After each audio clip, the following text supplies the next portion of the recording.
সেদিন মানুষ আফসোস করে বলবে, হায় আফসোস, একটা নেকির জন্য আজকে মার কাছে গেলাম গো, মা একটা নেকি দিল না। সেদিন কেউ কারো হবে না, কেউ কারো হবে না। আল্লাহ বলেন, ইয়াউমা ইয়াফিরুল মারউ মিন আখিহি ওয়া উম্মিহি ওয়া আবি ওয়া সাহিবাতিহি ওয়া বানি। মা তার সন্তানের পরিচয় দিবে না, বাবা সন্তানের পরিচয় দিবে না, শুধু একটা নেকির কারণে। আজকে যারা এই প্যান্ডেলের ভিতরে বসতে আপনার মন চাইল না, হাসরের মাঠে মানুষগুলি কুশার যেইভাবে চাবায়া খায়, গেন্ডারি যেইভাবে চাবাইয়া খায়, মানুষ তার হাতগুলি কামড়াবে আর বলবে, হায় আফসোস, কত নেকি করার সুযোগ ছিল রে, ইচ্ছাকৃতভাবে নেকি অর্জন করলাম না, সময় থাকতে সময়ের মূল্যায়ন করলাম না। আফসোস করবে আর চিৎকার দিবে। বলুন, সেদিনের আফসোসের কি কোনো কাজ হবে? কথা হয় না। নেকি দুনিয়াতে যেমন মানুষ টাকা ছাড়া কোনো কিছু চলে না, টাকা ছাড়া যেমন সমাজে কোনো দাম নাই, সম্মান নাই, ঠিক তেমনি ভাবে নেকি ছাড়া পরকালে কোনো দাম নাই। নেকির বড় দাম গো। মার কাছে গেলেও মা নেকি দিবে না, বাবার কাছে গেলেও বাবা নেকি দিবে না। আজকে এই সমাজে মার জন্য সময় দিলেন, বাবার জন্য সময় দিলেন, বন্ধুর জন্য সময় দিলেন, স্ত্রীর জন্য সময় দিলেন, আপনার সন্তানের জন্য সময় দিলেন, বন্ধু বান্ধবরে সময় দিলেন, অথচ আল্লাহ বলেন সময়ের মালিক কিন্তু আমি। ওয়াল আসর, সময়ের কসম, ইন্নাল ইনসানা লাফি খুসর। আল্লাহ বলেন সময়ের কসম, সময়ের কসম, নিশ্চয়ই তোরা ক্ষতিগ্রস্ত। যেই সময়ের মালিক ছিল আল্লাহ, সেই সময় দিলেন বন্ধুরে, সেই সময় দিলেন মারে, বাবারে, স্ত্রীরে। আল্লাহ হয়, বান্দারে আমার দেওয়া সময় আমারে দিলি না, আমার দেওয়া সময় দিলি বন্ধু বান্ধবরে, বিপিএলে, আইপিএলে, ফেসবুকে, ইউটিউবে, ঠিক না বেঠি? আল্লাহ বলেন সেই সময়ের মালিক আমি, আমার দেওয়ার সময় আমারে দিলি না। বান্দা শুন, হাসরের মাঠে কেউ কাউরে একটা নেকি নিয়ে সাহায্য করবে না। একটা বান্দা একটা নেকির জন্য আটকা পড়ে যাবে, অনেক সময় পাল্লা সমান সমান হয়ে যাবে। একটা নেকিও বেশি না, একটা গুনাহও বেশি না। এই মুহূর্তে শুধু একটা নেকির দরকার। একটা নেকি থাকলে চিরস্থায়ী বান্দা জান্নাতি হয়ে যাবে। আমার যুবক ভাইরা, সেদিন বোঝা যাবে একটা নেকির কত দাম, কত দাম, কত দাম। এই জন্য আপনাদের হাতে পায়ে ধরে বলি, এই যে সামনে আসতেছে রমজান মাস, বর্তমানে চলতেছে শাবান মাস, এই মাসটা দোয়া কবুলের মাস। আল্লাহর নবী তো আগের থেকেই দোয়া করে, আল্লাহুম্মা বারিক লানা ফি রজব ওয়া শাবান ওয়া বাল্লিগনা রমাদান। আল্লাহর হাবিব দোয়া করতেন রজব মাস থেকেই, আল্লাহ আপনি আমার হায়াত লম্বা করে দেন, রমজান আসার আগে আগে রমজান মাসের সামান তৈরি করার সুযোগ করে দেন, আল্লাহ রমজান মাস পর্যন্ত লম্বা হায়াত বাড়ায় দেন। কারণ রমজান হলো ইবাদতের একটা সিজন। বলুন কি? হ্যাঁ, ইবাদতের সিজন। প্রত্যেকটা মানুষের যেমন ব্যবসার ক্ষেত্রে সিজন আছে, ইমানদার বান্দা বান্দির জন্য ইবাদতের একটা সিজন আছে। রমজান মাসে 1 রাকাত নামাজ পড়লে হয় 70 রাকাতের সওয়াব। সুবহানাল্লাহ। এই সিজন আসতেছে, তাই যারা অরিজিনালি ইমানদার সেই মাসটার জন্য দোয়া করতে থাকে, আল্লাহ হায়াত বাড়ায়া দেন, রমজান পর্যন্ত বাড়ায়া দেন, আল্লাহ রমজান মাসের ইবাদত করার সামর্থ্য দান করেন। আমার যুবক ভাইরা, নেকির মাস আসতেছে, একটা নেকি কিয়ামতের ময়দানে কেউ কাউরে দিবে না। তাই আমরা সিদ্ধান্ত নিব, রমজান আসার আগে আগে এই যে শাবান মাস চলতেছে, এখন থেকে রোজা রাখার আমরা একটা প্র্যাকটিস করা শুরু করব। এখন থেকে জীবনের সব গুনার উপরে আমরা লজ্জিত হব। যদি আমরা এখন তওবা করতে থাকি, জীবনের সব গুনার উপরে লজ্জিত হয়ে যাই, তাহলে আল্লাহ বলেন যখন বান্দার গুনাহ থাকবে না তখন ইবাদতের মধ্যে বান্দা মজা পায়। গুনাহ না থাকলে ইবাদতের প্রতি তার আগ্রহ তৈরি হয়। গুনাহ লইয়া যখন রমজান পর্যন্ত যাবেন তখন আর ইবাদতে মজা পাবেন না। তাই জীবনের সব গুনার উপরে আমরা লজ্জিত হইয়া রমজান আসার আগে আগে রমজানের প্রস্তুতি নিতে রাজি আছি। আমার যুবক ভাইরা, গভীর রজনীতে তাহাজ্জুদের সময়, নুজুলে রহমতের সময় আমরা ঠান্ডা পানি দিয়া যদি কেউ ওযু করে, আল্লাহর কুদরতি পায়ের সামনে দাঁড়াইয়া তামাম জিন্দেগির গুনার বোঝার উপরে লজ্জিত হইয়া আমরা যদি চোখের পানিগুলো ছেড়ে দিয়া আল্লাহর দরবারে তওবা করি, আল্লাহ জিন্দেগির সব গুনার উপরে লজ্জিত, আর কোনোদিন এমন অপরাধ আমাদের দ্বারাই হবে না, যা করছি শয়তানের ওয়াসওয়াসায় করছি, আল্লাহ শয়তানের চক্রান্ত পড়ে করছি। ও তুমি যদি আমাদেরকে মাফ না করো, বলো না কার দরবার যাব? আমরা তো দুনিয়াতে কেউ ফিরাইয়া দিলে আরেকজনের কাছে যাওয়া যায়। আল্লাহ আমাদের তো আর কোনো মালিক নাই, আমাদের কোনো প্রভু নাই। আপনি যদি ফিরাইয়া দেন, বলেন না কার দরজায় গিয়া দাঁড়াবো? এইভাবে যদি তাম জিন্দেগির গুনার উপরে লজ্জিত হইয়া এক ফোঁটা চোখের পানি কেউ ছেড়ে দেয়, আল্লাহ বলেন ফেরেশতারা রে, আমার বান্দা বান্দির চোখের পানি আমি বরদাস্ত করতে পারি না। কোনো বান্দা বান্দি যদি চোখের পানি ছেড়ে দেয় তার গুনার উপরে লজ্জিত হইয়া, আল্লাহ কয় চোখের পানি নাকের ডগায় আসার আগে আগে আমিও বান্দাকে ঘোষণা দিয়া দিই, বান্দা রে আমি তোর জীবনের সব গুনাহ মাফ করে দিলাম। এই রমজান আসার আগে আগে আমরা প্রস্তুত কারা কারা আছি? দুইটা হাত তুল্লা দেখায়া দেই। লিল্লাহে তাকবীর। জান্নাতে আদম আলাইহিস সালাতু ওয়াস সালাম আমাদের আব্বা, হাওয়া আলাইহিস সালাতু ওয়াস সালাম আমাদের আম্মা, দুজন কোথায় ছিল? এই জান্নাতের ভিতরে ছিল রে, জান্নাতের ভিতরে ছিল। তাদের ঘরে যদি আমরা জন্মগ্রহণ করতাম তাহলে জন্মসূত্রে আমরা জান্নাতি হয়ে যেতাম। পচা গান্দা এই দুনিয়ায় আল্লাহ কেন পাঠাইল? জান্নাতে থাকলেই তো আমরা জন্মসূত্রে জান্নাত পাইতাম। এত ফিতনা ফাসাদের যুগে আল্লাহ কেন পাঠাইল? ওই উদ্দেশ্য একটাই, পরীক্ষা। কথা হয় নাকি? পরীক্ষা ছাড়া মালিক, পরীক্ষায় ফাঁস ফেলের মাধ্যমে জান্নাত এবং জাহান্নাম। আল্লাহ বলে বান্দা দুনিয়া নামক এই পরীক্ষার হলে আমি পাঠাইছি শুধু একটা পরীক্ষা দেওয়ার জন্য। আপনি আমি যেমন কলেজ ভার্সিটি মাদ্রাসায় যারাই যে সেক্টরে পড়ছি প্রত্যেকের কিন্তু একটা পরীক্ষা ছিল। পরীক্ষার মাধ্যমে ফাঁস এবং ফেল, সময় দেয় 3 ঘন্টা। আল্লাহ বলেন এই দুনিয়া নামক পরীক্ষার হলে আমিও সময় খুব স্বল্প দিচ্ছি, অল্প সময়ের ভিতরে পাঠাইলাম, সেখানে তুমি পরীক্ষা দাও। দুনিয়া নামক জায়গায় পরীক্ষা চলবে, কিন্তু রেজাল্ট দুনিয়ায় হবে না, এটার রেজাল্ট আউট হবে পরকালে। বলুন পরীক্ষা কোথায়? দুনিয়ায়। পরীক্ষা কোথায়? রেজাল্ট পরকাল। আমার যুবক ভাইয়েরা, পরীক্ষা আল্লাহ দুনিয়ায় নিবে আর রেজাল্টটা আউট হবে পরকালে। এটা হলো পরীক্ষার হল। দুনিয়াটা কিসের হল? পরীক্ষার হল হওয়ার কারণে আমাদের একটা স্বাধীনতা আছে। কেউ যদি গভীর রজনীতে তাহাজ্জুদের নামাজে দাঁড়ায়, কোনো ফেরেশতা কি তার পায়ে ধরে রাখে যে উঠতে পারবি না? গভীর রজনীতে যদি কেউ জানা বেবিচারের জন্য উঠে, তারে কি ফেরেশতা ধরে রাখে? জানা করার জন্য স্বাধীনতা, আবার তাহাজ্জুদ নামাজ পড়ার জন্য স্বাধীনতা।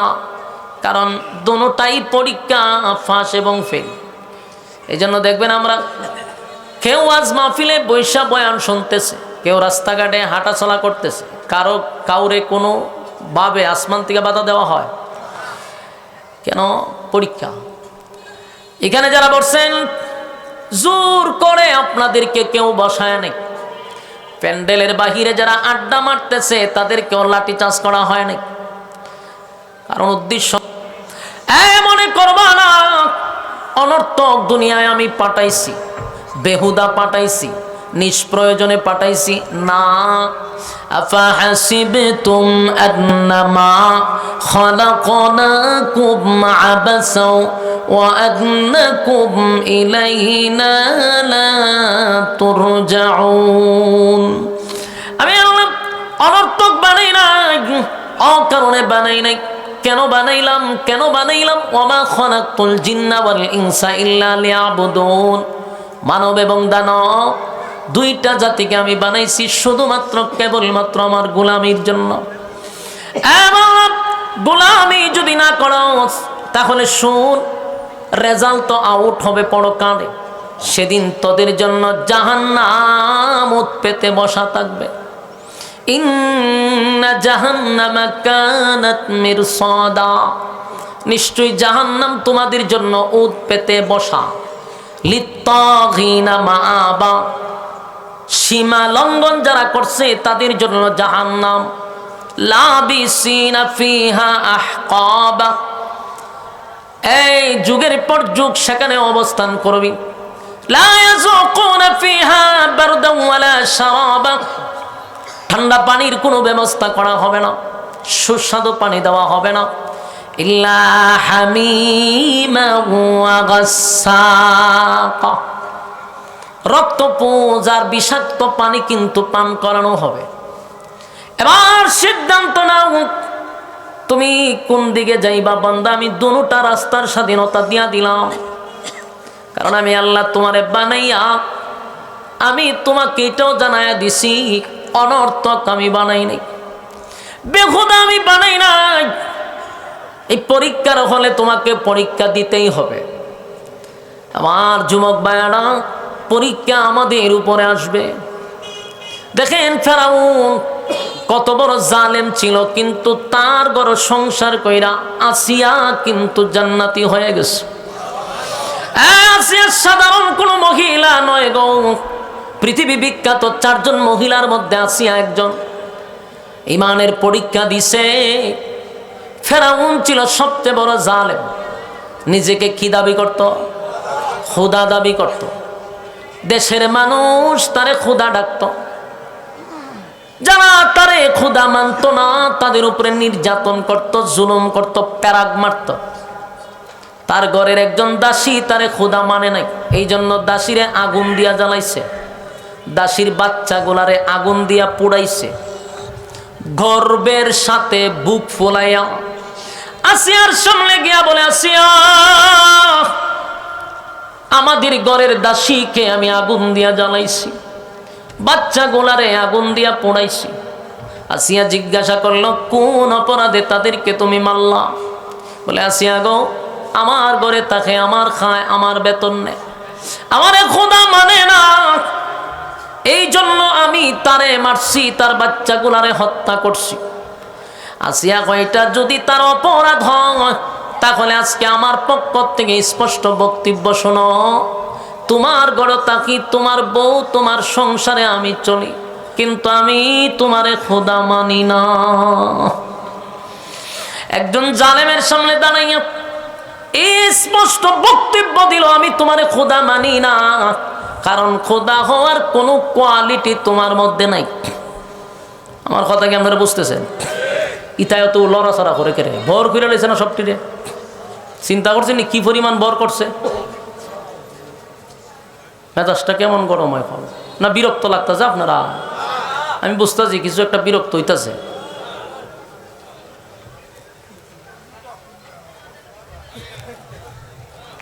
আমার যুবক ভাই, কথাগুলো একটু দিলের কান লাগায়া শুনেন। ইমানের পরীক্ষা আমাদের আসবে, এতে কোনো সন্দেহ নেই। বিপদ আসবে, মুসিবত আসবে, এরপরেও আমাদেরকে ইমানের উপরে অটল থাকতে হবে। এটাই হলো আমাদের সবচেয়ে বড় হাতিয়ার। রব্বে কারীম বলেন, জান্নাত যদি পেতে হয় তাহলে 2টা শর্ত, ঈমান আর নেক আমল। দেখেন একজন মহিলা জালেমের সামনে দাঁড়াইয়া বলে, ঈমান যে তোর উপরে মানুষ আনতো, তুই তো একটা জালেম, খোদা হওয়ার কোনো কোয়ালিটি নাই, নিজেরে তুই খোদা দাবি করস। যিনি রব হবেন তার কি কোনো জন্ম আছে? রবের মৃত্যু আছে? রবের জন্ম নাই গো, রবের মৃত্যু নাই। যিনি রব হয়েছে জন্ম দেয় না, জন্ম নেয় না। আল্লাহ বলেন লাম ইয়ালিদ ওয়া লাম ইউলাদ, আমি আল্লাহ কারো কাছ থেকে জন্ম নেই না, আমি আল্লাহ কাউরে জন্ম দেই না। ওয়ালাম ইয়াকুল লাহু কুফুয়ান আহাদ, আমার সমতুল্য আর কেউ নাই। তাহলে জন্ম দেয় না, জন্ম নেয় না। ফেরাউন নিজে বাচ্চা কাচ্চা জন্ম দিছস এবং জন্ম নিছস, আমার মালিকের ঘুম নাই, আমার মালিকের কোনো তন্দ্রাও নাই। আল্লাহ ঘুমায়নি, কথা কই না। লা তাখুযুহু সিনাতুন ওয়ালা নাওম।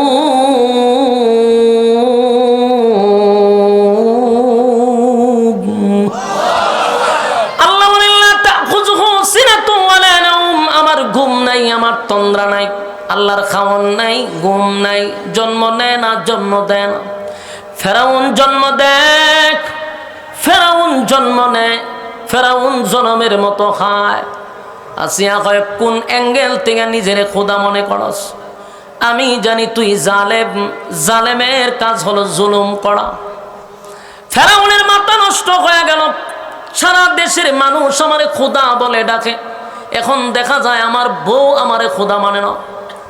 ফেরাউন কয় বউ, আমি যদি খোদা হই তুমি হইবা খুদি। খুদার বউ কিতা? খুদার বউ খুদি। তুমি হইলা খুদি, আমি হইলাম খুদা। এখন যদি দেশের মানুষ জানে যে খুদিয়ে খুদারে মানে না, তাহলে কি আমার খুদাইগিরি থাকবো? আসিয়ারে কয় আসিয়ার পরিণাম ভয়ঙ্কর হবে। আসিয়া কয় আমি জানি তুই জালেম, তুই জুলুম করবি।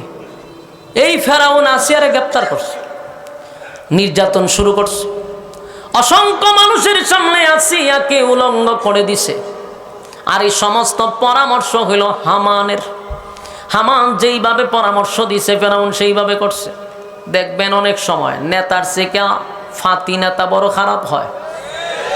এটা একের শুরুর থেকে নেতা এতটা খারাপ না হইলো, প্রত্যেকটা সাইম সাথে বদমাইশ নাম্বার 1।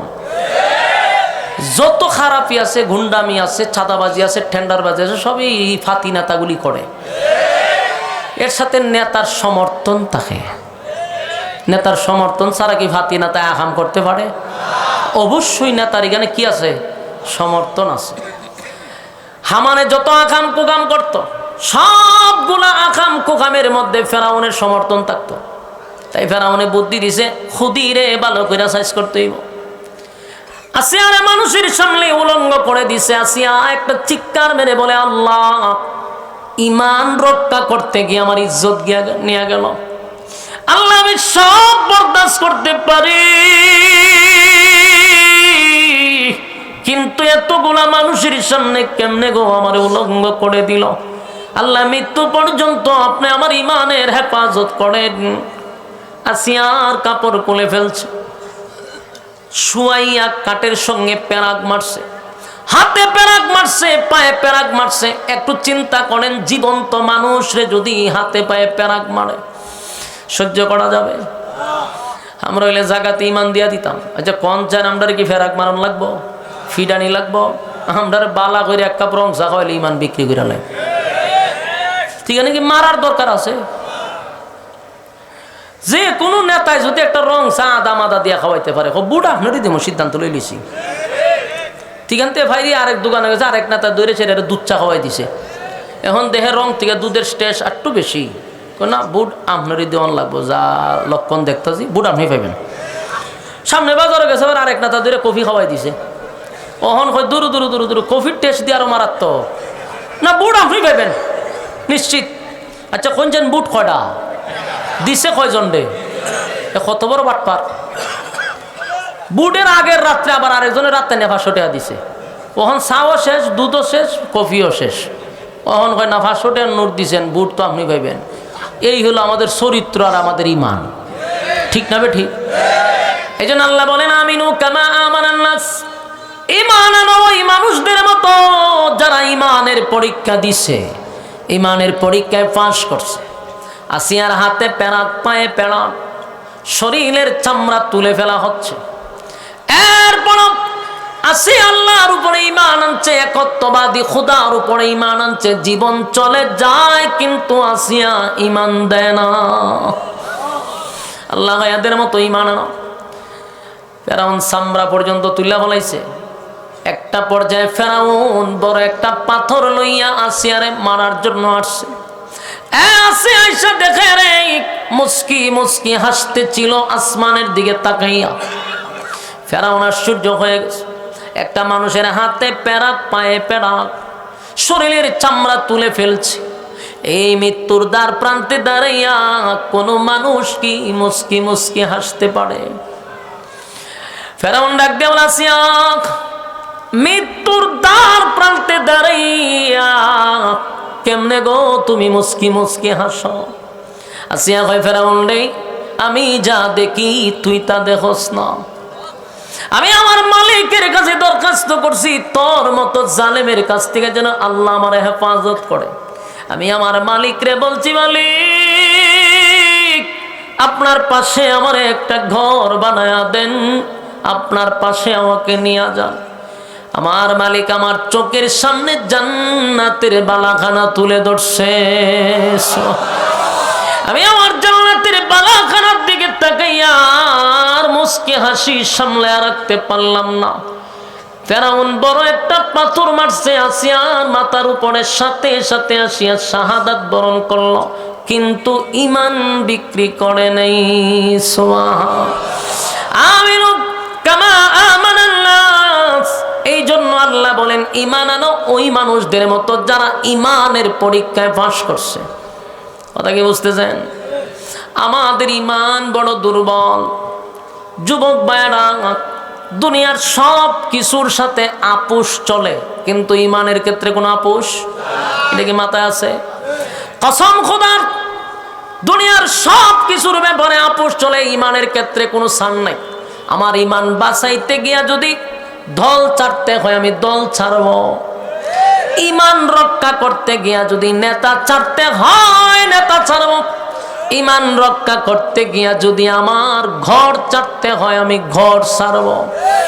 ঈমান রক্ষা করতে গিয়া যদি আমার দুনিয়া ছাড়তে হয় রে আমি দুনিয়া ছাড়ব, কিন্তু ঈমান আমি ছাড়তে পারবো না।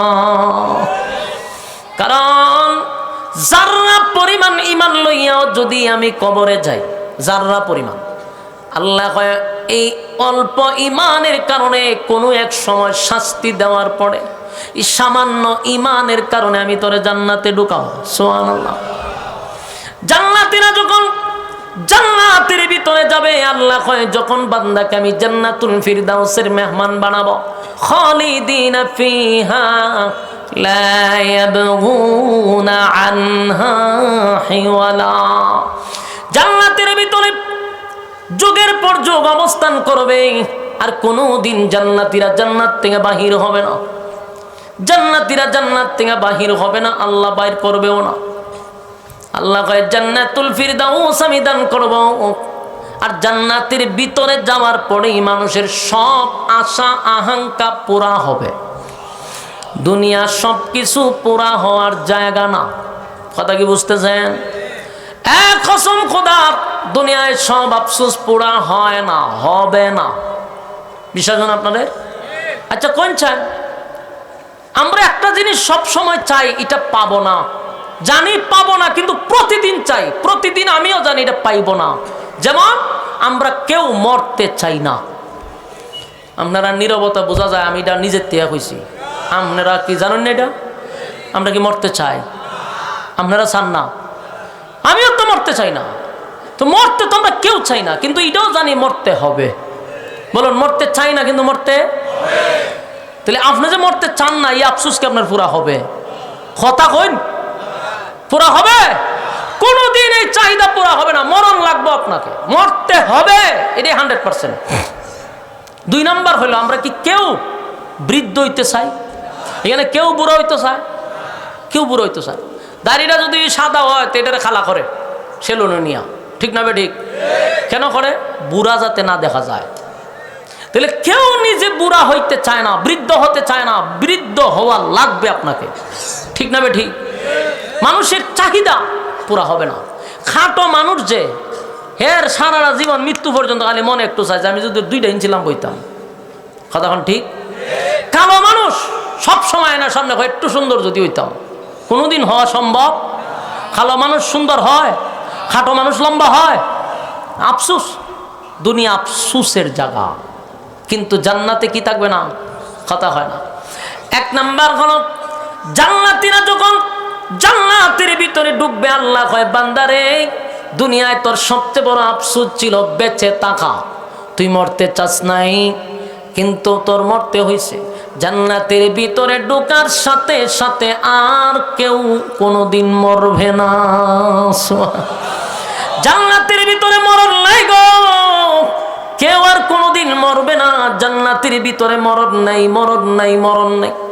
2 নাম্বার হলো পৃথিবীর কেউ চায় না বৃদ্ধ হতে, কেউ বৃদ্ধ হতে চায় না, কিন্তু আপনি আমার বৃদ্ধ হওয়া লাগবে। এখন যাদের চুলগুলা কালো, আস্তে আস্তে চুলগুলা সাদা হবে, চোখের জ্যোতি কমবে, দাঁতগুলি লড়াচড়া করবে, শরীরের চামড়া ডিল হবে, শরীরটা দুর্বল হবে, ঠিক না বেটি? কেউ বৃদ্ধ হতে চায় না। আল্লাহ কয় জান্নাতে ঢোকার সাথে সাথে বয়স হবে 32। সুবহানাল্লাহ। এই বয়স আর কোনোদিন 33 হবে না। আমরা আফসোস পুরা হবে। কালো মানুষ যতই দোয়া করে এটা কি কোনোদিন সুন্দর হইব? যদি হয় হুজুর, বাংলাদেশের হুজুরদের প্রতি আমার তেমন কোনো আগ্রহ নাই, আমি মক্কা মদিনার ইমাম সাহেব রাইনা বাড়া কইরা 1 মাস দোয়া করাম আমি যেন সুন্দর হই, কবুল হইব? কোনোদিন সেই দোয়া কবুল হবে না। আর আল্লাহ বলেন জান্নাতের ভিতরে ঢোকার সাথে সাথে প্রত্যেকটা মানুষের চেহারা হবে ইউসুফ নবীর মতো সুন্দর। আফসোস পুরা হবে জান্নাতে। 2 নাম্বার হলো খাটো মানুষ লম্বা হতে চায়। যেমন আমার মনের মধ্যে আমি যদি আর একটু লম্বা হইতাম, যারা আছে 5 ফুট এরা হয় 6 ফুট হইতো, 6 ফুট হইলে 7 ফুট হওয়ার দরকার ছিল, তার মানে আরো লম্বা হইতে চায়, বডিটা ভালো হইতে চায়, ঠিক না? আল্লাহ কয় জান্নাতের ভিতরে প্রত্যেকটা জান্নাতীদের বডি হবে কমপক্ষে 60 হাত লম্বা। সুবহানাল্লাহ। আসেনি? আদম আলাইহিস সালাতু ওয়াস সালামের বডি আল্লাহ জান্নাতে দিবে, খুশি না বেজার? চেহারা দিবে ইউসুফ নবীর মতো, বডি দিবে দাউদ নবীর মতো। আর আরো আফসোস আছে রে, আরো আফসোস আছে, কণ্ঠের আফসোস আছে, ঠিক না বেটি? কণ্ঠের আফসোস, কণ্ঠ না থাকলে গানও টান দিলে ভালো লাগে না। বউয়ের সামনে যদি কেউ গজল গায়, গান গায়, গলা বালা না হলে বউ বলা হয় না। হ্যাঁ বেমাইস্তা যা, তোর মনের মধ্যে একটা কষ্ট, কপালতা ভাই, কপালের ঘরের কপাল, আমার কণ্ঠটা ভালো না। আল্লাহ এই আফসোস জান্নাতে থাকবে না। বউ তো থাকবে জান্নাতে অনেকগুলা, তো ওইখানে বইয়ে গানও টান দিবেন, কারণ কণ্ঠ থাকবে দাউদ নবীর মতো। সুবহানাল্লাহ। দাউদ আলাইহিস সালাতু ওয়াস সালামের কণ্ঠ কেমন ছিল জানো? উড়ন্ত পাখি উনার তেলাওয়াত শুইনা জায়গায় বসে যাইতো, সমুদ্রের মাছ লাফাইতে থাকতো। সুবহানাল্লাহ। জান্নাতের ভিতরে প্রত্যেকটা জান্নাতীর কণ্ঠ হবে দাউদ নবীর মতো, চেহারা হবে ইউসুফ নবীর মতো, বডি হবে দাউদ আদম নবীর মতো। এবার চরিত্র ভালো দরকার আছে না নাই? আমরা যে চরিত্র, এই চরিত্র নিয়ে জান্নাতে গেলে বিপদ আছে না নাই? বিশেষ করে বাঙালির যে চরিত্র মাধ্যমা, খুব খারাপ চরিত্র আমরা, ঠিক না? ঠিক। এই চরিত্র জান্নাতে গেলে ইজ্জত থাকবো নি? মনে করেন আমরা বাঙালির একটা চরিত্র দিয়ে আল্লাহ জান্নাতে ঢুকা দিছে, দুর্ঘটনা ঘটে যাবো, আর একজনের হুর ঠান্ডা লইয়া দরজা লাগালিব, চরিত্র ভালো না তো। আল্লাহ এই চরিত্র দিয়ে জান্নাতে ঢুকাইতাম না। তাহলে চরিত্র কার মতো হবে? আল্লাহ কোরআনে বলছেন ওয়াইন্নাকা লাআলা খুলুকিল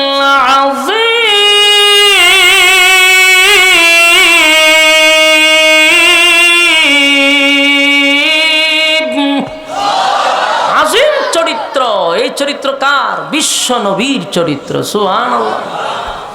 আর যুবক ভাইরা এক এক নবীর এক এক গুণ দিয়ে আল্লাহ জান্নাতে ঢুকাইব। সুবহানাল্লাহ। আদম নবীর ভাইবেন বডি, ইউসুফ নবীর ভাইবেন চেহারা, আর দাউদ নবীর কণ্ঠ, বিশ্ব নবীর চরিত্র। সুবহানাল্লাহ। এক এক নবীর এক এক চরিত্র দিয়ে জান্নাতে বেজাল নাই, ডর ভয় নাই, কোনো আগাম কোগামের সম্ভাবনা নাই। পুরা চরিত্র চেঞ্জ, চেহারা চেঞ্জ, বডি চেঞ্জ। বউ কমপক্ষে না থাকলো 72টা থাকবো। জুড়ে কোন এটা খুশি সংবাদ, সুবহানাল্লাহ। কমপক্ষে 72টা। এবার দুনিয়ার বউয়ের মতো না, এক একটা বউয়ের দিকে তাকাইবেন 40 দিন চলে যাবে। কি জাতের সুন্দর সুন্দর আল্লাহ দিব, খুশি না বেজার? এবার বলেন এতগুলা নিয়ামতের কথা বললাম, বিনা শর্তে না? অবশ্যই শর্ত আছে। বিনা শর্তে দিবে না, অবশ্যই তোমার আমাকে আল্লাহ 2টা শর্ত দিছে, ঈমান আর নেকামল। ঈমান যদি থাকে, নেকামল যদি থাকে, 2 গুণে গুণান্বিত হইয়া যারা কবরে আসবে, আল্লাহ কয় ওয়াদা দিলাম আমি জান্নাতের বালাখানা আমার বান্দা বান্দিকে আমি দিব। জান্নাত পাইবেন সর্বনিম্ন এই পৃথিবীর 10টা পৃথিবীর সমান। সুবহানাল্লাহ না থাকলে কইতে আনবেন? হ্যাঁ, আমরা একটা রাজত্বের জন্য দেখছেন এখন কি চলতেছে, কথা কই না? একটা বাংলাদেশের মতো দেশের লাগে মানুষ একটা গদ্দিত বইবার লাগে কত কিছু চলতেছে। মানুষ মেরা লায়, প্রতিদ্বন্দ্বী মেরা লায়, প্রতিপক্ষ মেরা লায়। কেন? আমার চেয়ার নিশ্চিত জায়গা চেয়ার টিকাইবার লাগিয়া এই যে রাজনীতি চলতেছে, মারামারির রাজনীতি, খুন খারাপির রাজনীতি, হিংসার রাজনীতি। কেন? চেয়ার। ঠিক না বে ঠিক? এই চেয়ারের কারণে বহু মৌলবীও বিক্রি হয়ে যেতেছে। তাহলে একটা চেয়ারের লেগে যে মানুষ এত পাগল হয়, আল্লাহ কয় আমি তোরে কমপক্ষে এই পৃথিবীর 10টা পৃথিবীর সমান রাজত্ব দিয়ে দিব। শর্ত ঈমান নেক আমল, ঈমান নেক আমল, এই 2 গুণে গুণান্বিত হইতে পারলে তাহলে আমরা 10 পৃথিবীর সমান জান্নাত পাবো। আর ওই রাজত্বের মধ্যে কোনো আপনার ইয়ে থাকবে না, এটার কিতা কয়, আর একটা দল থাকবে না আপনারা লামাইবার লিগা। প্রতিদ্বন্দ্বী থাকলে তো আপনারা যে কোনো 5 বছর পরে লামাইলি বটেন না, কিন্তু জান্নাতের ভিতরে একক রাজত্ব দেওয়া হবে, আপনার পিছনে কেউ লামাইবার লাগে আন্দোলন করবে না। সুবহানাল্লাহ। মানুষের আফসোস পড়া হবে জান্নাত। আর এই জান্নাত পাওয়ার জন্য মালিক বলেন কমপক্ষে 2 গুণে গুণান্বিত হতে হবে ঈমান। তবে শর্ত হইলে আমরা যে ঈমান, এই ঈমান না, দাবির বেলায় ঈমান নয়। ঈমান আনতে হবে ওই মানুষদের মতো যারা অতীতে ঈমানের পরীক্ষা দিছে। সুবহানাল্লাহ। বলুন দাবির বেলায় ঈমান না কাজের বেলায়? ঈমানের জন্য যদি সব কিছু করতে হয় করবেন, কিন্তু ঈমান ছাইরেন না আল্লাহর রাস্তে, কারণ এটাই হলো আপনার সবচেয়ে বড় সম্পদ। আর যদি আপনার গুনাহ থাকে সেই জন্য শাস্তি পাবেন, কিন্তু ঈমান যদি না থাকে তাহলে কুত্তাও মরল আপনিও মরলেন। বেশ কম নাই, কুত্তা বিলার মতো জীবন যাপন কইরা মরলেন, কোনো ফায়দা নাই। কথা কন না দি? আর যদি জাররা পরিমাণ ঈমানটা লইয়া কবরে যাইতে পারেন, শাস্তি তো পাবেন, আকাম কুয়াম করছেন, কিন্তু একটা সময় আল্লাহ তুল্লা জান্নাত ঢুকাবে জাররা পরিমাণ ঈমান থাকার কারণে। আর ঈমানটা যদি হারাইয়া যান, শেষ, দুনিয়াও শেষ, পরকালও শেষ। এই জন্য রাজনীতি যারা করেন, ঈমান ঠিক রেখে রাজনীতি করেন, ঈমান ঠিক রেখে দলের পিছনে ঘুরেন, ঈমান ঠিক রেখে নেতার পিছনে ঘুরেন, ঈমান ঠিক রেখে সব করেন, অসুবিধা নাই। ঈমান বিসর্জন দিয়া দলের দরকার নাই, ঈমান বিসর্জন দিয়া নেতার দরকার নাই। যেখানে আমার কোরআনের অস্তিত্ব থাকে না, সমান দল আমার করার কোনো প্রয়োজন মনে করি না। যেখানে আমার সুন্নাহ ঠিক থাকে না, সেই নেতাকে মানার কোনো প্রয়োজন মনে করি না। আমার সর্বপ্রথম পরিচয় হলাম একজন মুসলমান। মুসলমান হিসাবে আমার ঈমান আমল ঠিক থাকার পরে আমি রাজনীতি করব। রাজনীতির লেগে দুনিয়াতে আল্লাহ পাঠায় নাই, কিন্তু আমরা সব বাদ দিয়া রাজনীতিরে প্রাধান্য দিছি, সব বাদ দিয়া নেতারে আমরা প্রাধান্য দিছি। রে কুত্তাও মরে তুইও মরলি, তো লাভ হইল কি? দুনিয়ায় এসা লাভ হইল কি? আল্লাহ কয় আমি তোরে ফাড়াইলাম কোন কামে, আর তুই করলি কোন কাম? তাহলে প্রস্তুত থাক বান্দা, জাহান্নাম তোদের জন্য উৎপাইতে বসে রয়েছে। জাহান্নাম কি পাইতে বসে রয়েছে? ইন্না জাহান্নামা কানাত মিরসাদা, উৎপাইতে বসে রয়েছে। ধরবে, সীমা লঙ্ঘন করছো, শেষ করবে। ঠিক না বে ঠিক? আমার যুবক ভাইরা, ঈমানের জন্য যদি আমাদের জীবন দিতে হয় দিব, ঈমানের জন্য যদি আমার সব ছাড়তে হয় ছাড়ব। আল্লাহ বলেন আমিনু কামা আমানান নাস, ঈমান আনো তাদের মতো, তারা ঈমানের জন্য জীবন দিছে, তারা ঈমানের জন্য সম্পদ ছাড়ছে, ঈমানের জন্য বাড়ি ছাড়ছে, সন্তান ছাড়ছে, স্ত্রী ছাড়ছে, কিন্তু ঈমান দেয় নাই। ঠিক না বেটি? আল্লাহর একজন নবীর সাহাবী ঈমানের জন্য সব ছেড়ে দিল, নবীর কাছে গোপনে এসে কালেমা পড়ছে। নাম ছিল আব্দুল উজ্জা। আল্লাহর নবী তার নামটা পরিবর্তন করে সুন্দর একটা নাম সাহাবায়ে কেরামদেরকে নিয়ে বসলো, এরে সাহাবীরা আমি আজকের থেকে তার নাম রেখে দিলাম আব্দুল্লাহ। সবাই তার আব্দুল্লাহ আব্দুল্লাহ বলে ডাকে রে, কিন্তু তার ফ্যামিলির মানুষ এখনো জানে না আব্দুল উজ্জা যে কালেমা পড়ছে। একদিন বাড়িতে গেছে, চাচার সন্দেহ ঢুকে গেছে, আমার ভাতিজা প্রায় সময় আব্দুল্লাহর পুত্র মুহাম্মদের কাছে যায়, ঘটনা কি? ভাতিজারে জিজ্ঞাসা করলো, ভাতিজা কালেমা নাকি পড়ছো শুনলাম, মুহাম্মদের কাছে ইদানিং তোমাকে বেশি বেশি দেখা যায়। ওই আব্দুল্লাহ বলে, চাচা গো আমি তো কালেমা পড়ছি, ঈমান আনছি, আমি আমার রবের উপরে ঈমান আনছি, এই জন্য আমার সব সময় আব্দুল্লাহর পুত্র মুহাম্মদের কাছে আমার যেতে হয়। চাচা ডাক দিয়া বলল, ভাতিজা তুমি যদি তার পিছু না ছাড়ো তাহলে কিন্তু তোমার উপরে বিপদ। এক নাম্বার বিপদ হলো এই বিশাল সম্পত্তির মালিক তোমাকে বানানো হবে না। কারণ আব্দুল উজ্জা বাবা দুনিয়ায় বেঁচে ছিল না, চাচা তার মারে বিবাহ করছে, চাচারও কোনো ছেলে নাই মেয়ে নাই, তাহলে বাবার সম্পত্তি চাচার সম্পত্তি দুই সম্পত্তি মিলায়া আব্দুল্লাহ হইল বিশাল সম্পদের মালিক। কিন্তু চাচার বক্তব্য হলো, বাপ দাদার ধর্মের মধ্যে সুনকালি মাইরা তুমি বিশাল সম্পদের মালিক হইবা, এটা আমি হতে দিব না। আব্দুল্লাহ কয়, চাচা এমন এক সম্পদ আমি পাইছি, আপনার সম্পদ কেন তামাম পৃথিবী আমি ছেড়ে দিতে পারি, কিন্তু আমি ঈমান ছাড়তে পারবো না। আমার যুবক ভাইরা, আমিনু কামা আমানান নাস, রব্বে কারীম কেন বললো তোমরা তাদের মতো ঈমান আনো? আজকে আমরা 500 টাকার কাছে নিজের ঈমানটারে বিক্রি করি। সাহাবায়ে কেরাম অসংখ্য অগণিত সম্পদকে ছেড়ে দিয়া ঈমানের জন্য জীবন দিছে, ঈমান বিক্রি করে নাই। আব্দুল উজ্জা নাম রাখছে নবী আব্দুল্লাহ, চাচা হইল সম্পদের মালিক। এই চাচা যখন শুনলাম ভাতিজা গোপনে গোপনে কালেমা পড়ে ঈমান আনছে, ভাতিজারে সতর্ক করলো, ভাতিজা এই বিশাল সম্পদের মালিক তুমি, এখনো সময় আছে, কালেমা ছেড়ে দাও, তুমি এই সম্পদের মালিক, এরকমটা বাপ দাদার ধর্মের মধ্যে সুনকালি মারতে পারো না।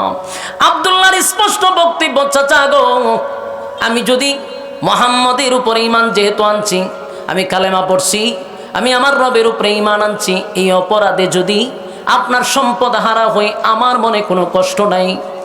চাচা তারে ঘরের ভিতরে নিয়া হাত পা বেঁধে সারাটা রাত আব্দুল্লাহর উপরে নির্যাতন চালাইছে। এত নির্যাতন আব্দুল্লাহরে রক্তাক্ত করছে, মারতে মারতে একেবারে শরীরের মধ্যে এক অবস্থা খারাপ, রক্তাক্ত অবস্থা, বেহুশ হয়ে গেছে আব্দুল্লাহ, আবার হুশ ফিরছে, আবার মারছে। সারা রাত নির্যাতন করার পরে এরপরও চাচা বলে, ভাতিজা সময় আছে রে, এখনো কালেমা ছেড়ে দে। আব্দুল্লাহর একটাই কথা, চাচা আমি যতক্ষণ বেঁচে থাকবো ঈমান লইয়া বেঁচে থাকবো, ঈমান হারা হইয়া আমি মৃত্যুবরণ করতে চাই না। এবার চাচা সিদ্ধান্ত নিল এই ভাতিজা তো কালেমা ছাড়বে না, বলল তাহলে আমার সম্পত্তি তোরে দিব না, আমার বাড়ির থেকে বাহির হয়ে যা। আব্দুল্লাহ যখন রওনা দিল, চাচা পিছন দিক দিয়ে আবার তারে ধরলো, দইরা বলল যাইতে পারবি, একটা শর্তে, তোর শরীরে যে কাপড় আছে রে আমার টাকা দিয়া এই কাপড়গুলা কিনা। ভাতিজা যেতে চাইলে উলঙ্গ অবস্থায় তুই আব্দুল্লাহর পুত্র মুহাম্মদের কাছে যাইতে হবে। আব্দুল্লাহ চিন্তা করলো আমি যুবক মানুষ, একেবারে উলঙ্গ হইয়া নবীর দরবারে কেমনে গো আমি দাঁড়াবো। আব্দুল্লাহর শরীর থেকে চাচা কাপড় খুলে ফেললো, একটা যুবক ছেলেকে উলঙ্গ করে দিছে। সারাটা দিন আব্দুল্লাহ ঘরের ভিতরে বসা, কোনোভাবেই ঘর থেকে বাহির হইতে পারে না, শরীরটা রক্তাক্ত, আঘাতের পর আঘাত তার শরীরে, মা পর্যন্ত একটু সাপোর্ট করলো না।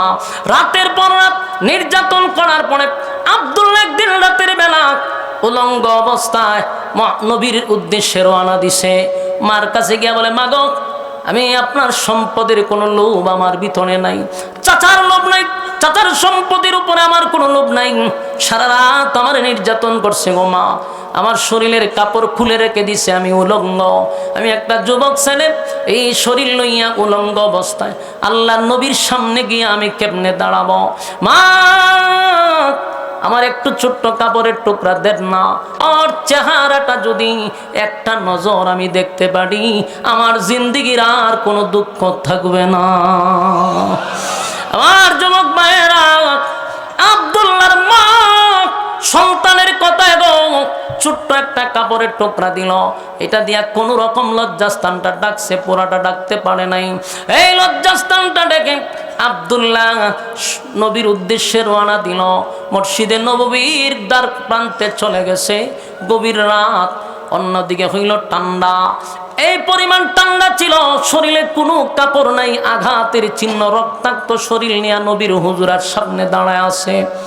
আল্লাহর নবী হুজুরার ভিতরে এই সাহাবী নবীরে ডাক দেয় না গো, নবীরও ডাক দেয় না। যদি নবীকে ডাক দেয়া বেয়াদবি হয়ে যায়, নবীর ঘুম ভেঙে যায়। আব্দুল্লাহ নবীর হুজুরা শরীফের সামনে ঘন্টার পর ঘন্টা দাঁড়ায় আছে। আল্লাহর নবী যখন হুজুরা শরীফ থেকে বাহির হইছে, মসজিদে নববীর ভিতরে ঢুকবে, তাকায়া দেখে নবীর দরজার সামনে একটা যুবক ছেলে একেবারে উলঙ্গ অবস্থায় পড়ে আছে। আল্লাহর নবী বলেন, কে এই গভীর রজনীতে আমার দরজার সামনে উলঙ্গ অবস্থায় কে তুমি পড়ে আছো? তোমার পরিচয় কি, বাড়ি কই, কোথায় তোমার ঠিকানা? ওই ছেলে ডাক দেয়া, হুজুর আপনি বুঝি আমার চিনতে পারেন নাই? কিছুদিন আগে আপনার কাছে আসছিলাম গো নবী, আপনি তো আমার নাম রেখে দিলেন আব্দুল্লাহ। গো নবীজি, আমার নাম ছিল আব্দুল উজ্জা, নাম রেখে দিলেন আব্দুল্লাহ। সেদিন থেকে আপনার কাছে আসা যাওয়া করি গো নবী, আজকে দিয়ে আমার আপনি চিনতে পারলেন না। আল্লাহ নবী বলেন, আব্দুল্লাহ রে, আমি তোমারে সব সময় দেখছি খুব সেজে গুজে আসতাম, ভালো দামি দামি কাপড় পরিধান করতাম। শুনলাম তুমি অনেক বড় লোক, তোমার বাবা অনেক বড় লোক ছিল, তোমার চাচাও বড় লোক, কিন্তু আজকে তাকায়া দেখি শরীরের মধ্যে কোনো কাপড় নাই, আমার আঘাতের চিহ্ন, শরীরে রক্ত। ঘটনা কি? বলে,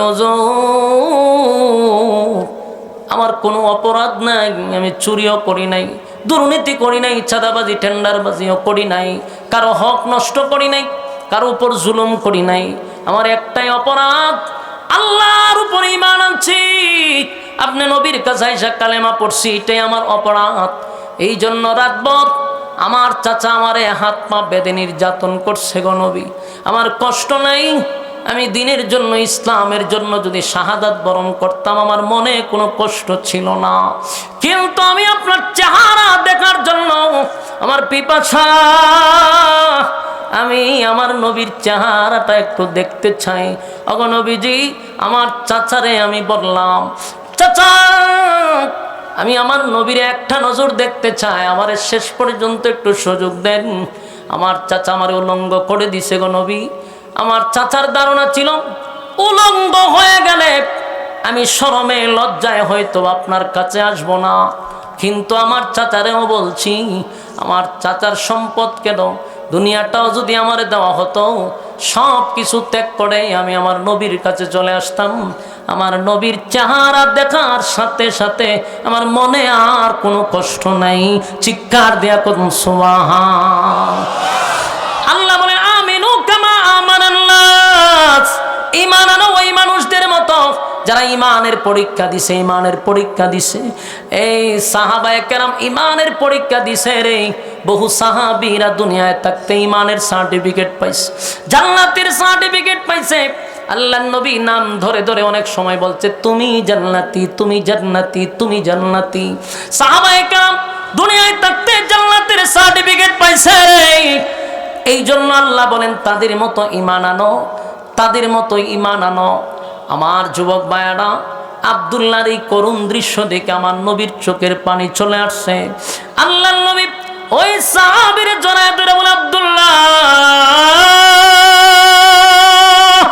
দিনের জন্য, ইসলামের জন্য ঈমান টিকায় রাখতে গিয়ে, আরে আব্দুল্লাহ, আজকে শরীরে একটা টুকরা কাপড় নাই, রক্তে শরীরটা যেন রঞ্জিত হয়ে গেছে। আল্লাহর নবীর শরীরে একটা জুব্বা ছিল, সেটা আব্দুল্লাহর শরীরে দিয়া জড়ায়া ধরছে। চিৎকার দেয়া কোন সুবহান।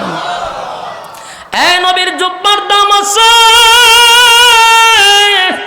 নবীর জুব্বা যে সে পড়তে পারে না, এই আব্দুল্লাহর শরীরে নবীর জুব্বা পড়ায়া দিছে গো।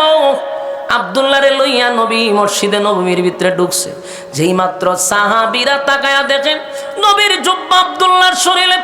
সাহাবায়ে কেরাম ডাক দিয়া কয়, দেখছত নি সবে মাত্র কালেমা পড়ছে, কিন্তু নবীর জুব্বা পাইছে রে। আমরা নবীর সাহাবী হইয়াও নবীর জুব্বা পাইলাম না। আল্লাহর নবী ফজরের নামাজের পরে সাহাবায়ে কেরামদের সামনে আব্দুল্লাহরে বসায় বলে, আব্দুল্লাহ রে আব্দুল্লাহ, এই মুহূর্তে আমি এখন দোয়া করব, দুইটা হাত আল্লাহর কাছে বাড়াইব, আর আমি আমার আব্দুল্লাহর জন্য এখন দোয়া করব। আমি নবী এখন দোয়া করবার, তুই যা চাইবি আমার আল্লাহ এখন তোরে তা দিবে। জুরে কোন সুবহান। আমার নবী বলে, আব্দুল্লাহ বল তোর মনের আশা আকাঙ্ক্ষা যা আছে আমার কাছে ক, যা চাইবি তা মালিক দিবে, যা চাইবে মালিক দিবে। সুবহানাল্লাহ। কোন জানে এমন যদি আমরা হইতো কিতা কইলাম হইলে কথা কন, আমরা যদি হইতো এখন যা চাইবেন তা পাইবেন। আপনারা কি কইবেন না কইবেন আমি জানি না। আমি এলে কইতাম ডক্টর ইউনূসে ফেলাই দেন, আমারে বসাই দেন, ঠিক না? ঠিক। কারণ মানুষ কি চায়? ক্ষমতা চায়। মানুষ বলতো এই আসনের আমার এমপি বানায়া দেন, কেউ হয়তো মন্ত্রী বানায়া দেন, কেউ হয়তো কানাডায় বাড়ি করে দেন, কেউ হয়তো আমার গুলশানে বাড়ি করে দেন। কিন্তু তারা তো নবীর সাহাবী, তারা তো জান্নাতি। এই সাহাবী বলে, হুজুর যা চাইব আল্লাহ কি তা দিবে। নবী বলে, এখন যা চাইবি আমি আল্লাহকে যা বলবো এখন তোরে তাই দিবে। সেই সাহাবী ডাক দিয়ে বলে, নবী গো, আমি যা চাইবো মালিক যদি তা দেয়, আপনি আল্লাহরে বলেন আমি আব্দুল্লাহরে যেন আল্লাহ শহীদি মৃত্যু দান করে। এরা হলো নবীর সাহাবী, শহীদি মৃত্যু চায়, শাহাদাতের মৃত্যু চায়। আল্লাহ নবীর সাথে সাথে দোয়া করলেন, আল্লাহ আমার আব্দুল্লাহ শাহাদাতের মৃত্যু চায়, তবে বেঈমানদের তরবারি আমার আব্দুল্লাহর জন্য আপনি হারাম করে দেন। আল্লাহ নবী যখন এই কথা বলল, আব্দুল্লাহ কয়, হুজুর আমি সেই শহীদি মৃত্যু, আর আপনি কোন বেঈমানের তরবারি আমার জন্য হারাম।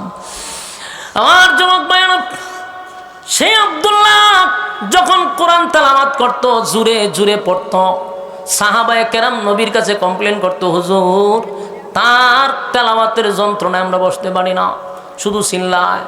আল্লাহ নবী সাহাবীদেরকে বলে, সাহাবীরা রে, তারে তোমরা বাধা দিও না, সে জুরে জুরে পড়তে থাকো, তারে বাধা দিও না। তার কলিজার ভিতরে কত যন্ত্রণা আমি নবী জানি, কত যন্ত্রণা নিয়ে আসছে। মা চাললো, বাবা চাললো, সম্পদ চাললো, সারা রাত নির্যাতনের শিকার হইল, উলঙ্গ অবস্থায় আমার দরবারে আসছে। আমার আব্দুল্লাহরে তোরা বাধা দিস না, কোরআন যদি পড়তে চায় জুরে জুরে পড়ো, কোনো কাজে আব্দুল্লাহরে বাধা দিবি না। সে আব্দুল্লাহ একদিন যুদ্ধের ময়দানে রওনা দিল, রাস্তার মধ্যে আব্দুল্লাহ জ্বরে আক্রান্ত হইয়া দুনিয়ার থেকে বিদায় হয়ে গেছে। আল্লাহ নবীর কাছে খবর আসছে, হুজুর আব্দুল্লাহ দুনিয়ার থেকে বিদায় হয়ে গেছে। আমার নবী বলেন, সাহাবীরা রে, আমার আব্দুল্লাহকে আমার আল্লাহ শাহাদাতের মর্যাদা দান করছে। তবে সাহাবীরা শুন, আব্দুল্লাহর জানাজা আমি নবী পড়াবো, আমি নবী আব্দুল্লাহর জানাজা পড়াবো। জানাজার আয়োজন হয়ে গেল, নবী নিজে আব্দুল্লাহর জানাজা পড়াইল। জানাজা পড়ানোর পরই শেষ নয়, আল্লাহর হাবিব আব্দুল্লাহর লাশের পিছনে হেঁটে হেঁটে কবরে গেছে। কবরে গিয়া নবীজি কবরে লাইমা গেছে। লাইমা কয়, সাহাবীরা রে, আমার আব্দুল্লাহর লাশ আমার কাছে দে। নবীজি নিজের হাতে আব্দুল্লাহর লাশটা জড়ায়া ধরছে, দইরা উপরের দিকে তুলে বলে, মালিক এই আব্দুল্লাহ ইসলামের জন্য, দ্বীনের জন্য তার জীবনে বড় ত্যাগ আছে। আল্লাহ রক্তাক্ত শরীর লইয়া আব্দুল্লাহ আমার হুজুরার শরীফের সামনে দাঁড়াইছিল। একেবারে উলঙ্গ একটা যুবক ছেলে কতটা নির্যাতনের শিকার হইয়া আসছে। আল্লাহ আমার আব্দুল্লাহর প্রতি আমি নবী খুশি, আল্লাহ আপনিও আমার আব্দুল্লাহর প্রতি রাজি আর খুশি হয়ে যান। এই দৃশ্য দেখার পরে সাহাবায়ে কেরামরা কান্না শুরু করছে। বিশেষ করে নবীর সাহাবী হযরত আবু বকর সহ ওমর সহ বড় বড় সাহাবীরা মাটিতে চিৎকার দিয়া পড়ে গেছে আর ডাক দিয়া বলে, আব্দুল্লাহ কত বড় কপাল লইয়া মরলি, এই লাশটা যদি তোর না হইয়া আমার হইতো, কত ভাগ্য ছিল রে। যে জায়গায় নবী নিজে সার্টিফিকেট দিয়া দিল, নবী খুশি আব্দুল্লাহর প্রতি। আর নবীর কোল থেকে আল্লাহর কুদরতি কুলে নবী ছেড়ে দিল। সাহাবীরা কান্দে আর কয়, আব্দুল্লাহ তোর কপালটা কত ভালো, আমার নবী দুনিয়ায় থাকতেই স্পষ্ট সার্টিফিকেট দিয়া দিছে, আমি নবী আব্দুল্লাহর প্রতি রাজি আর খুশি। সুবহান। আমার যুবক ভাইরা, আমিনু কামা আমানান নাস। আল্লাহ বলে ঈমান যদি আনতে হয় তাদের মতো ঈমান আনো যারা ঈমানের পরীক্ষায় ফার্স্ট ডিভিশনে পাস করছে। এরে আমরা যে দাবি করি ঈমানদার, এই ঈমান লইয়া কবরে গেলে আমরা কোনোদিন জান্নাতের গ্রাণও পাবো না।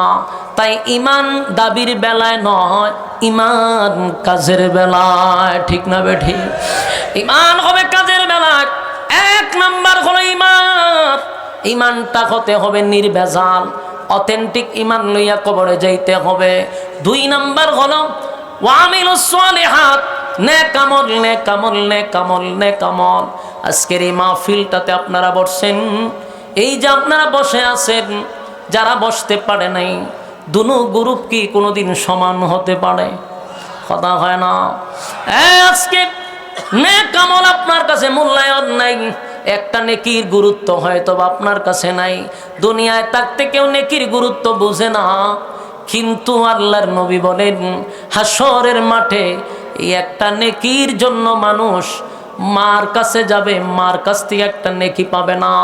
বাবার কাছে যাবে, বাবা একটা নেকি দিবে না। স্ত্রীর কাছে যাবে, স্ত্রী একটা নেকি দিবে না। সেদিন মানুষ আফসোস করে বলবে, হায় আফসোস, একটা নেকির জন্য আজকে মার কাছে গেলাম গো, মা একটা নেকি দিল না। সেদিন কেউ কারো হবে না, কেউ কারো হবে না। আল্লাহ বলেন, ইয়াউমা ইয়াফিরুল মারউ মিন আখিহি ওয়া উম্মিহি ওয়া আবি ওয়া সাহিবাতিহি ওয়া বানি। মা তার সন্তানের পরিচয় দিবে না, বাবা সন্তানের পরিচয় দিবে না, শুধু একটা নেকির কারণে। আজকে যারা এই প্যান্ডেলের ভিতরে বসতে আপনার মন চাইল না, হাসরের মাঠে মানুষগুলি কুশার যেইভাবে চাবায়া খায়, গেন্ডারি যেইভাবে চাবাইয়া খায়, মানুষ তারা হাতগুলি কামড়াবে আর বলবে, হায় আফসোস, কত নেকি করার সুযোগ ছিল রে, ইচ্ছাকৃতভাবে নেকি অর্জন করলাম না, সময় থাকতে সময়ের মূল্যায়ন করলাম না। আফসোস করবে আর চিৎকার দিবে। বলুন সেদিনের আফসোসের কি কোনো কাজ হবে? কথা হয় না। নেকি দুনিয়াতে যেমন মানুষ টাকা ছাড়া কোনো কিছু চলে না, টাকা ছাড়া যেমন সমাজে কোনো দাম নাই, সম্মান নাই, ঠিক তেমনি ভাবে নেকি ছাড়া পরকালে কোনো দাম নাই। নেকির বড় দাম গো। মার কাছে গেলেও মা নেকি দিবে না, বাবার কাছে গেলেও বাবা নেকি দিবে না। আজকে এই সমাজে মার জন্য সময় দিলেন, বাবার জন্য সময় দিলেন, বন্ধুর জন্য সময় দিলেন, স্ত্রীর জন্য সময় দিলেন, আপনার সন্তানের জন্য সময় দিলেন, বন্ধু বান্ধবরে সময় দিলেন, অথচ আল্লাহ বলেন সময়ের মালিক কিন্তু আমি। ওয়াল আসর, সময়ের কসম, ইন্নাল ইনসানা লাফি খুসর। আল্লাহ বলেন সময়ের কসম, সময়ের কসম, নিশ্চয়ই তোরা ক্ষতিগ্রস্ত। যেই সময়ের মালিক ছিল আল্লাহ, সেই সময় দিলেন বন্ধুরে, সেই সময় দিলেন মারে, বাবারে, স্ত্রীরে। আল্লাহ হয় বান্দারে, আমার দেওয়া সময় আমারে দিলি না, আমার দেওয়া সময় দিলি বন্ধু বান্ধবরে, বিপিএলে, আইপিএলে, ফেসবুকে, ইউটিউবে। ঠিক না বেঠি? আল্লাহ বলেন সেই সময়ের মালিক আমি, আমার দেওয়ার সময় আমারে দিলি না। বান্দা শুন, হাসরের মাঠে কেউ কাউরে একটা নেকি নিয়ে সাহায্য করবে না। একটা বান্দা একটা নেকির জন্য আটকা পড়ে যাবে, অনেক সময় পাল্লা সমান সমান হয়ে যাবে। একটা নেকিও বেশি না, একটা গুনাহও বেশি না। এই মুহূর্তে শুধু একটা নেকির দরকার। একটা নেকি থাকলে চিরস্থায়ী বান্দা জান্নাতি হয়ে যাবে। আমার যুবক ভাইরা, সেদিন বোঝা যাবে একটা নেকির কত দাম, কত দাম, কত দাম। এই জন্য আপনাদের হাতে পায়ে ধরে বলি, এই যে সামনে আসতেছে রমজান মাস, বর্তমানে চলতেছে শাবান মাস, এই মাসটা দোয়া কবুলের মাস। আল্লাহর নবী তো আগের থেকেই দোয়া করে, আল্লাহুম্মা বারিক লানা ফি রজব ওয়া শাবান ওয়া বাল্লিগনা রমাদান। আল্লাহর হাবিব দোয়া করতেন রজব মাস থেকেই, আল্লাহ আপনি আমার হায়াত লম্বা করে দেন। রমজান আসার আগে আগে রমজান মাসের সামান তৈরি করার সুযোগ করে দেন। আল্লাহ রমজান মাস পর্যন্ত লম্বা হায়াত বাড়ায় দেন। কারণ রমজান হলো ইবাদতের একটা সিজন। বলুন কি? হ্যাঁ, ইবাদতের সিজন। প্রত্যেকটা মানুষের যেমন ব্যবসার ক্ষেত্রে সিজন আছে, ইমানদার বান্দা বান্দির জন্য ইবাদতের একটা সিজন আছে। রমজান মাসে 1 রাকাত নামাজ পড়লে হয় 70 রাকাতের সওয়াব। সুবহানাল্লাহ। এই সিজন আসতেছে, তাই যারা অরিজিনালি ইমানদার সেই মাসটার জন্য দোয়া করতে থাকে, আল্লাহ হায়াত বাড়ায়া দেন, রমজান পর্যন্ত বাড়ায়া দেন। আল্লাহ রমজান মাসের ইবাদত করার সামর্থ্য দান করেন। আমার যুবক ভাইরা, নেকির মাস আসতেছে। একটা নেকি কিয়ামতের ময়দানে কেউ কাউরে দিবে না। তাই আমরা সিদ্ধান্ত নিব, রমজান আসার আগে আগে এই যে শাবান মাস চলতেছে, এখন থেকে রোজা রাখা আর আমরা একটা প্র্যাকটিস করা শুরু করব। এখন থেকে জীবনের সব গুনার উপরে আমরা লজ্জিত হব। যদি আমরা এখন তওবা করতে থাকি, জীবনের সব গুনার উপরে লজ্জিত হয়ে যাই, তাহলে আল্লাহ বলেন যখন বান্দার গুনাহ থাকবে না তখন ইবাদতের মধ্যে বান্দা মজা পায়। গুনাহ না থাকলে ইবাদতের প্রতি তার আগ্রহ তৈরি হয়। গুনাহ লইয়া যখন রমজান পর্যন্ত যাবেন তখন আর ইবাদতে মজা পাবেন না। তাই জীবনের সব গুনার উপরে আমরা লজ্জিত হইয়া রমজান আসার আগে আগে রমজানের প্রস্তুতি নিতে রাজি আছি। আমার যুবক ভাইরা, গভীর রজনীতে তাহাজ্জুদের সময়, নুজুলে রহমতের সময় আমরা ঠান্ডা পানি দিয়া যদি কেউ ওযু করে, আল্লাহর কুদরতি পায়ের সামনে দাঁড়াইয়া তামাম জিন্দেগির গুনার বুঝার উপরে লজ্জিত হইয়া আমরা যদি চোখের পানিগুলো ছেড়ে দিয়া আল্লাহর দরবারে তওবা করি, আল্লাহ জিন্দেগির সব গুনার উপরে লজ্জিত, আর কোনোদিন এমন অপরাধ আমাদের দ্বারাই হবে না যা করছি শয়তানের ওয়াসওয়াসায় করছি, আল্লাহ শয়তানের চক্রান্ত পড়ে করছি। ও তুমি যদি আমাদেরকে মাফ না করো, বলো না কার দরবার যাব? আমরা তো দুনিয়াতে কেউ ফিরাইয়া দিলে আরেকজনের কাছে যাওয়া যায়। আল্লাহ আমাদের তো আর কোনো মালিক নাই, আমাদের কোনো প্রভু নাই। আপনি যদি ফিরাইয়া দেন, বলেন না কার দরজায় গিয়া দাঁড়াবো? এইভাবে যদি তাম জিন্দেগির গুনার উপরে লজ্জিত হইয়া এক ফোঁটা চোখের পানি কেউ ছেড়ে দেয়, আল্লাহ বলেন ফেরেশতারা রে, আমার বান্দা বান্দির চোখের পানি আমি বরদাস্ত করতে পারি না। কোনো বান্দা বান্দি যদি চোখের পানি ছেড়ে দেয় তার গুনার উপরে লজ্জিত হইয়া, আল্লাহ কয় চোখের পানি নাকের ডগায় আসার আগে আগে আমিও বান্দাকে ঘোষণা দিয়া দিই, বান্দারে আমি তোর জীবনের সব গুনাহ মাফ করে দিলাম। এই রমজান আসার আগে আগে আমরা প্রস্তুত কারা কারা আছি? দুইটা হাত তুল্লা দেখায়া দেই। লিল্লাহে তাকবীর, লিল্লাহে তাকবীর। এই কথাগুলির উপরে বলনে ওয়ালা শুনলে ওয়ালা উভয়কে আল্লাহ সহি সহি আমল করার তৌফিক দান করুক। সকলে বলে আমিন। রমজান মাস আসতেছে, আল্লাহ তাআলা আমাদের সমস্ত শয়তানের চক্রান্ত থেকে হেফাজত করুক। আমরা যেন জীবনের সব গুনাহ মাফ করাইতে পারি। রমজান পেয়েও যার জীবনের গুনাহ মাফ করাইতে পারলো না, তার মতো হতভাগা কেউ নাই। কথাকে বুঝতেছেন? এজন্য আমরা প্রস্তুতি নিব, রমজান আসার আগে আগেই সব প্রস্তুতি নিয়ে রাখবো, আমরা যেন এই ইবাদতের সিজনটা কাজে লাগাইতে পারি। রাজি আছেন ইনশাআল্লাহ? আল্লাহ তাআলা কবুল করুক। বিশেষ করে আপনাদের এই যুব সমাজ কর্তৃক প্রায় 15 বছর ধরে মাহফিলটা চলতেছে ধারাবাহিক। বাংলাদেশের উল্লেখযোগ্য উলামায়ে কেরামদেরকে আপনাদের সামনে হাজির করা হয়। এই যুবকরা যে অক্লান্ত পরিশ্রম করে সুন্দর একটা আয়োজন করে, তাদের জন্য দোয়া করার দরকার আছে না নাই? এই মাহফিলটা প্রত্যেক বছর হইতো আমরা চাই, এবং এই মাহফিলটাকে উসিলা করে এলাকাবাসীকে আল্লাহ নাজাতের ফয়সালা করে দেব। সকলে বলে আমিন। আমিও আপনাদের কাছে দোয়া চাই, এই শাবান মাসে দোয়া কবুলের সময় আমার জন্য আপনারা দোয়া করবেন। আমার একটা প্রতিষ্ঠান আছে, স্রোতের বিপরীতে গিয়ে এই প্রতিষ্ঠানটা করা হয়েছে, একটু দোয়া করবেন আল্লাহ তাআলা যেন এই প্রতিষ্ঠানের সুফল দেখাইয়া তারপরে দুনিয়ার থেকে বিদায় করে। দোয়া করবেন না? দোয়া করেন আল্লাহ তাআলা যেন এই প্রতিষ্ঠানের সমস্ত জরুরত গাইবে খাজানা থেকে পুরা করে দেয়। আমিন। সবার